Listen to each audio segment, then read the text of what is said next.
Yeah? Oh, good, we're live, okay. The mics are hot now. Shall we get started? Okay, all right. Thank you all for being with us tonight. We've got, the benefit of this size group is if you would like to move forward, we're really looking for your feedback and discussion. So we'll have a good opportunity to have some give and take here, to ask questions. I'm your host, Cathy Antunes. My show is The Detail, Thursday mornings, 9 a.m. on WSLR. We focus on my show on local politics. And today I have with me two good friends, Bill Zoller and Pat Rounds. These folks have been activists now in Sarasota for, well over a decade. For Mr. Zoller, right? Yeah. Yes. And Pat Rounds, you've lived here for how long now? 15 years. 15 years. So can you all hear Pat and Bill? You're gonna share that mic, y'all. Okay. Okay, and Bill, how long have you lived in the area? You grew up here. Well, I was born in Bradenton in 1940. Is this on? Can you hear? Is that working? Yeah, okay. Okay, so. You have to get it real close. Okay, there we go. So I was born in Bradenton in 1940, and after college and those sorts of things, came back here in 71 and settled in Sarasota. So I've been here in Sarasota since 71.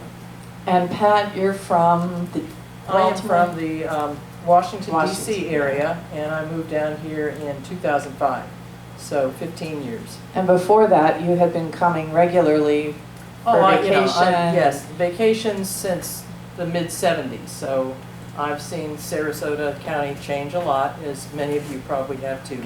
Yeah. So tonight, we are talking about Citizens for District Power.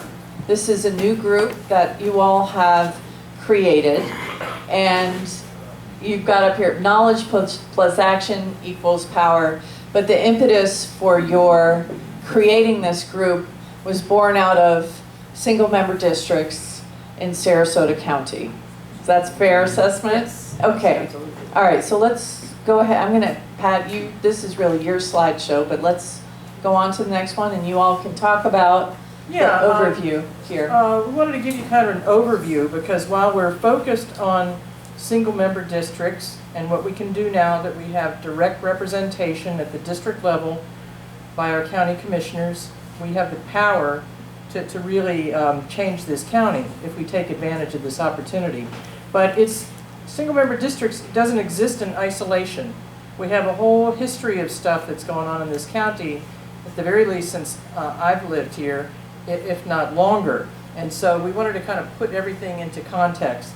So what we want to do is we want to talk about unique home rule charter, our local constitution here. Mm-hmm. And does our county commission respect home rule or not? And also single-member districts, that has, this has consequences for all of us, and we need to take advantage of this in a good way. And then what has our commission done in response to the voters' mandate to have more direct representation from our county commissioners? They decided to redistrict, to change the district boundaries. Nobody wanted that, so we're going to talk about that a bit. And then how we can all pull together and change this county for the better. Okay. And I'd like to add a little bit to that, because the other side of this same coin that we're talking about is that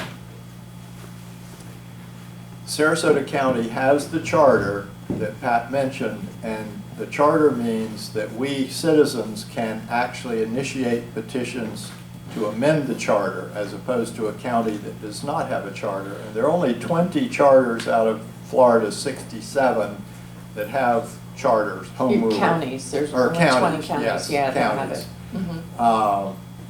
So back in 2007, 8, a group of us. Yeah, why don't we we'll talk keep about moving? that. Right. But the county has made it now more and more difficult for citizen-initiated petitions to succeed which means the importance of having single-member districts is about the only way we can change things in the county, if our commissioners will not change them, is by electing new commissioners who will be responsive to the people. Okay, so we're going to get into all the nuts and bolts of that, right? I love this quote. I use it when I give talks. You go ahead and talk about it. Okay, well, Tip O'Neill was the Speaker of the House for many years in Washington, you know, in the country. And Tip O'Neill's catchphrase that everybody knew him for is all politics is local. So when he was working in the Massachusetts area, Boston area, he said, you know, you got to run a candidate in every single race as a party. You know, that all of these positions at a local level matter. They're important in terms of what goes on in the community, and they're important up the line because they are the bullpen where we get our leadership from the state level and up. So this was his phrase, and basically it's about relationships. You know, we're all part of a community, and these relationships in our local politics matter. So, but he was really somebody that highlighted that, and I think in Sarasota County, the more you know about what's going on locally, you realize how true this is. So, I'm going to go to the next one.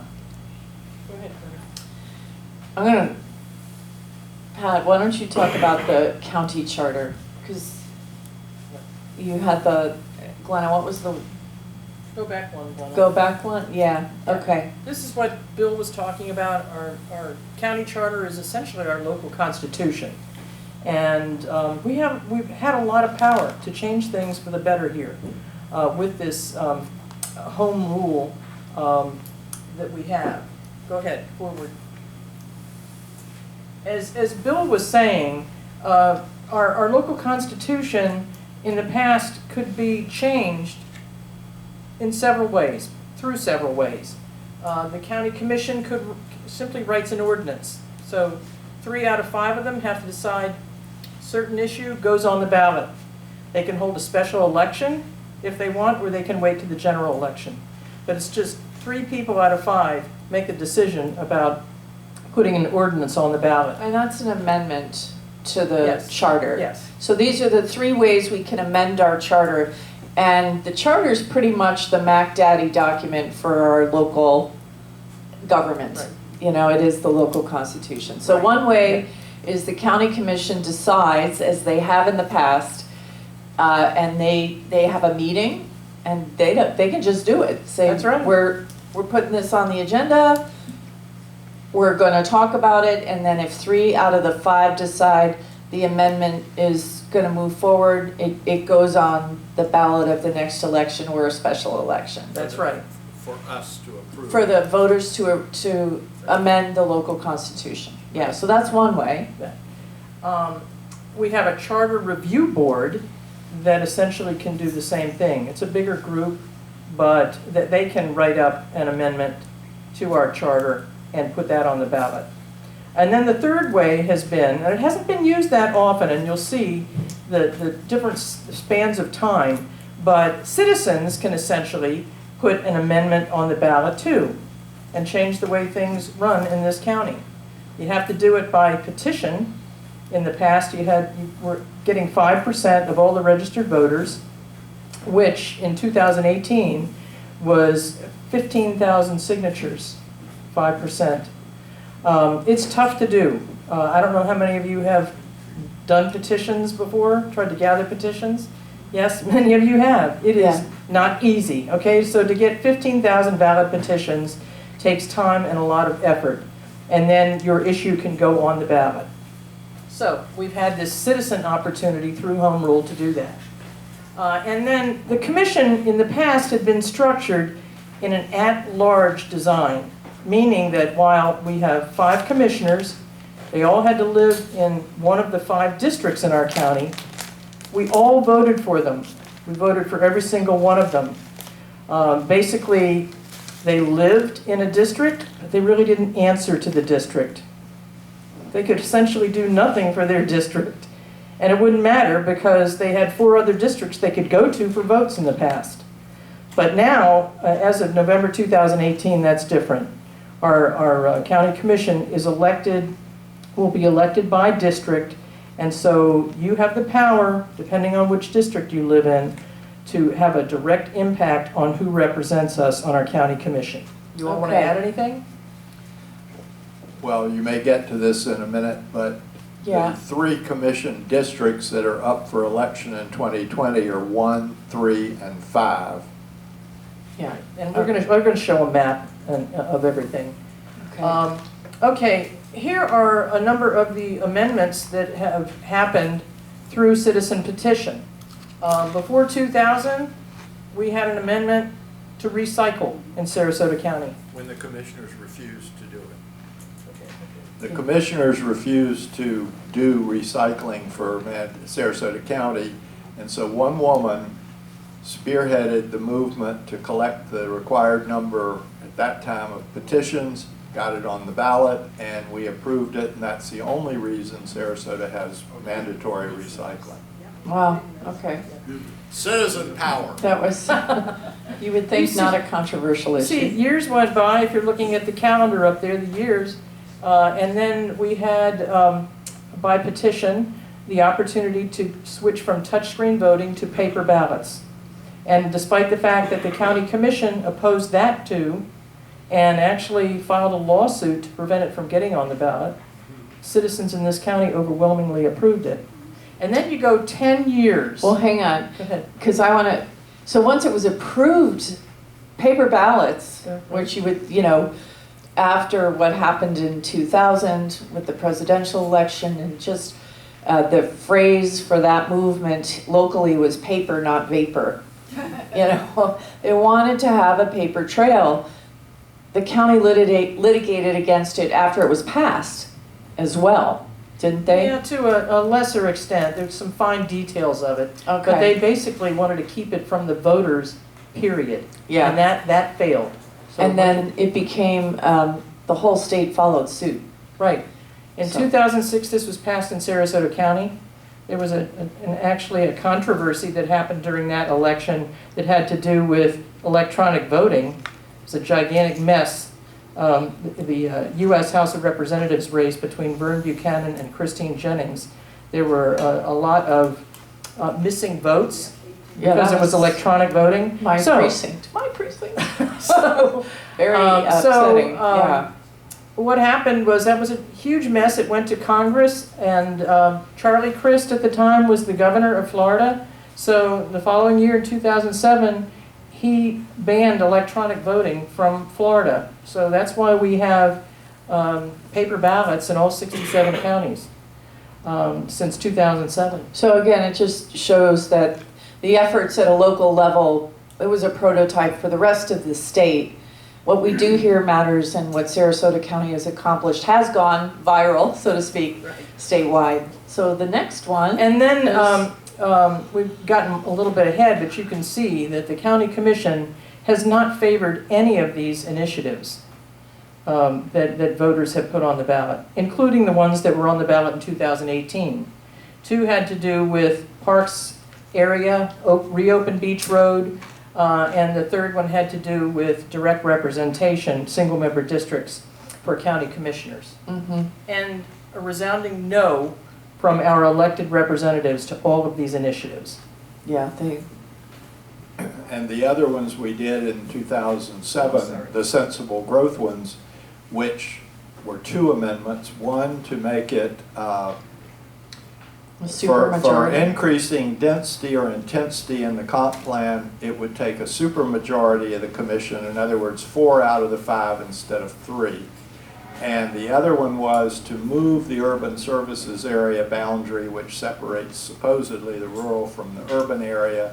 It would take a unanimous vote. And those passed again over the resistance and campaigns against them by the county commission and, of course, the development industry. Okay, Okay, next. next one. Okay. So what does our county commission do? In addition to opposing all the changes that citizens want to make to our local charter, they even went one step further in 2018. They were so livid that there were 3 citizen initiatives on the ballot in 2018 that they wrote up their own ordinance. I call it the Trojan horse ordinance, that now makes it virtually impossible for we citizens to put initiatives on the ballot through petition. Yep. And if you look at the details here, the wording was misleading, okay?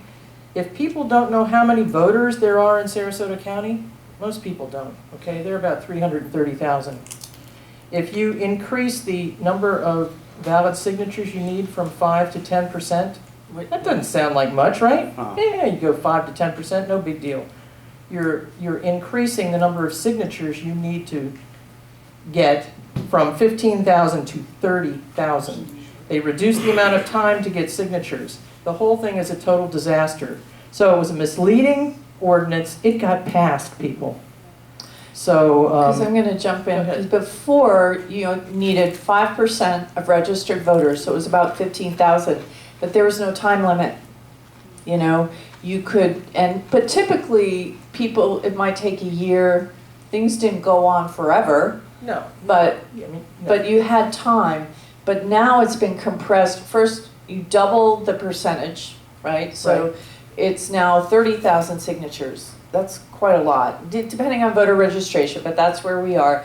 And then regarding the time frame, what is it now? The time frame is less than a year.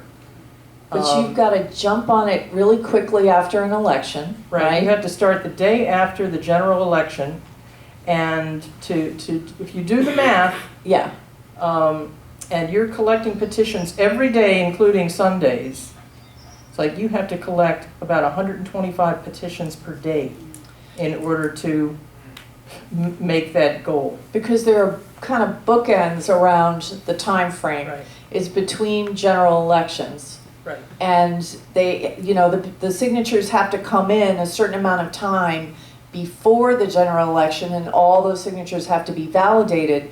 So the compressed time frame, you know, I think it's practically speaking 6 months. I mean, it's tight. It's significantly less than a year. But when you Okay. say, well, you can do this between general elections, that's every 2 years, Every right? 2 years. Yeah. So the person who was checking this off in the ballot box thought, oh yeah, you know, we got 2 years to get the petitions together, you know.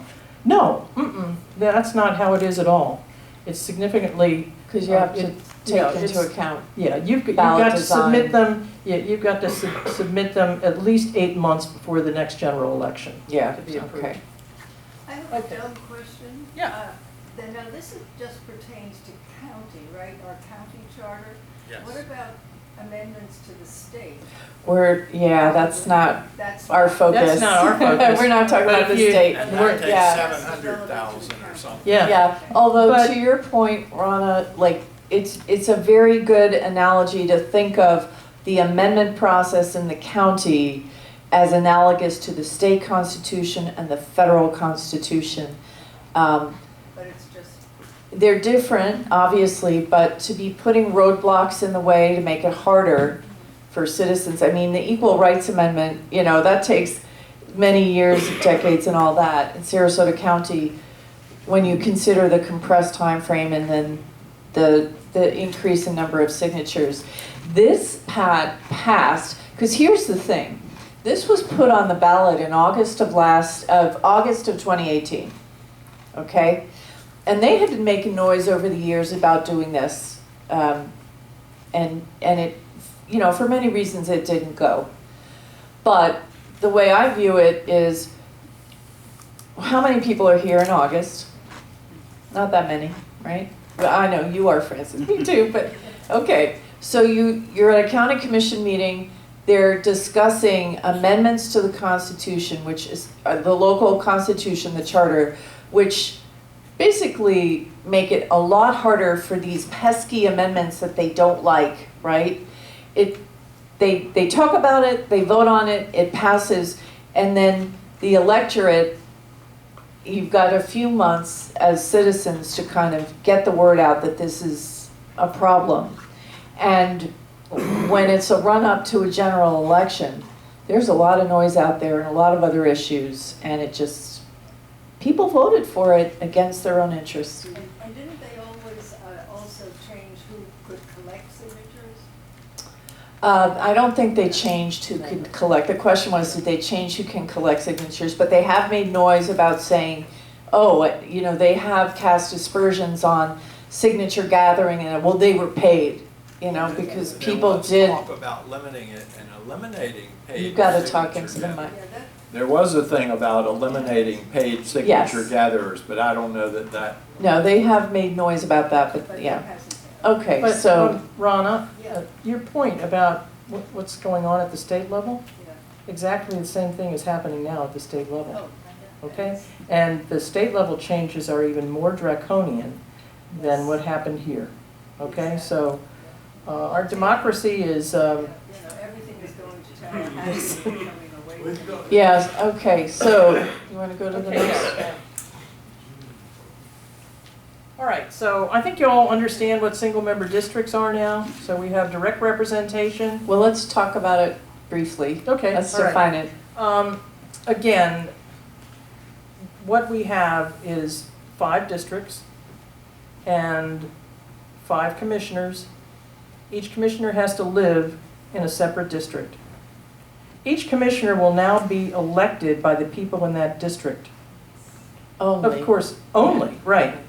Of course, whoever we elect needs not only to represent us at the district level, but they need to do what's best at the county level too. Just like we have in the State House in Tallahassee, just like we have in the U.S. House of Representatives. So this concept is not novel, it's not new, it's not odd. It's what we do every time we vote for state representatives, State House, and U.S. Congress. Because before, to draw the distinction, at-large voting, 5 commissioners, Englewood, Newtown, you know, Mid-County, everybody was voting for all 5. But I would say you'd be hard-pressed to find someone in Northport really knowing what was going on in Newtown, and vice versa, for folks in Newtown to know what was going on in Englewood, and yet we were all choosing our each other's district county commissioners. And having, you know, I ran in 2010, running at large in Sarasota County for county commission is akin to, in a way, running for Congress.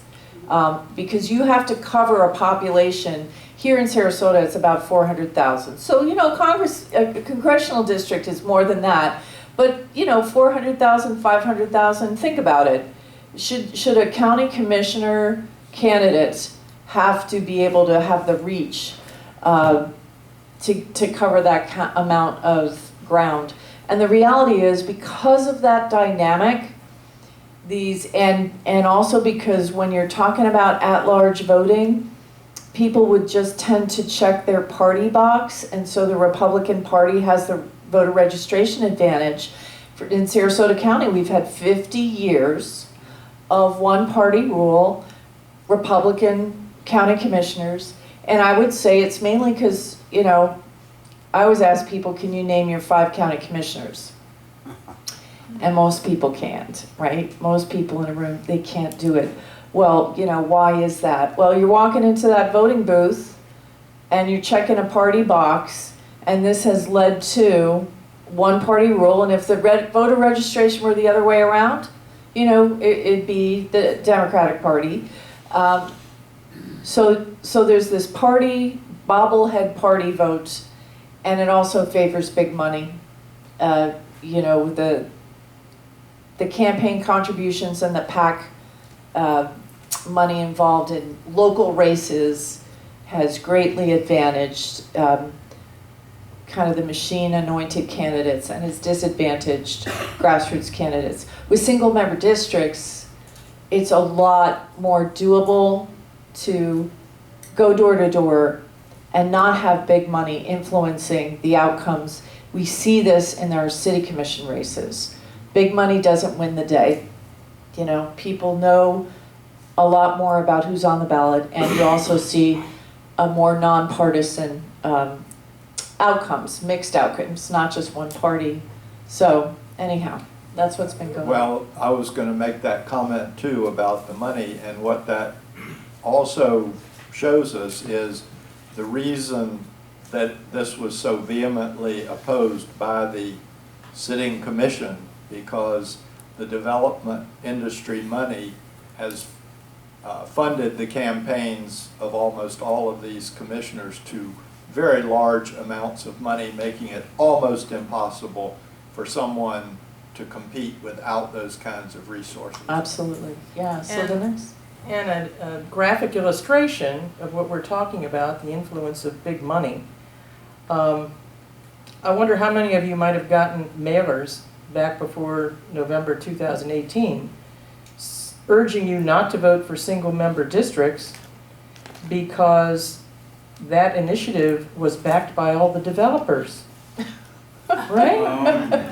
This was just There were a mailers lie. that went out, and here's an article from Your Observer that talks about a business pack that was designed to scuttle single-member districts by suggesting that single-member districts was backed by all the big shots in Sarasota County. Okay? And they Pretty clever, huh? All right, so let's see who contributed to this. Obviously, they didn't succeed. They tried hard. Who contributed over $100,000 to this PAC?